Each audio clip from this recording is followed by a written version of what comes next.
Okay, usapang subscription. Bakit nga ba tayo nagsasubscribe o nagfa-follow sa mga kapwa nating content creator? Kasi meron tayong value na kukuha, meron tayong napapakinabangan, natututo tayo, natutuwa tayo, o kaya dumadami yung followers natin sa kakasunod natin sa kanila. At ganun din sa iba pang klase ng mga subscriptions.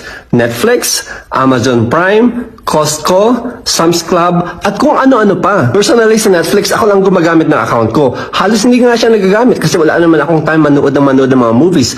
Nakakapanghinayang, di ba? Pero sige pa rin ako sa pagsasubscribe. Sa Amazon Prime naman, nakakatipid ako sa shipping at saka napapadali yung shipping. Nababayaran ba ng lahat ng natitipid ko yung aking Amazon Prime subscription? Hindi. Pero nakasubscribe pa rin ako. Yung Costco at Sam's Club, pagtitipid din yun dahil nakakatipid ka pag member ka. Although ako, hindi ako member ng Costco at tumigil na rin ako sa membership ko sa Sam's Club kasi hindi naman ako bumibili ng bulk. Yung Live Good, subscription-based din. Pero kakaiba ito kaysa dun sa iba pang nabanggit ko ng mga subscription-based companies. Kasi with Live Good, nakakatipid ka na, pwede ka pang kumita. Kaya check out nyo, baka magustuhan nyo rin ang Live Good.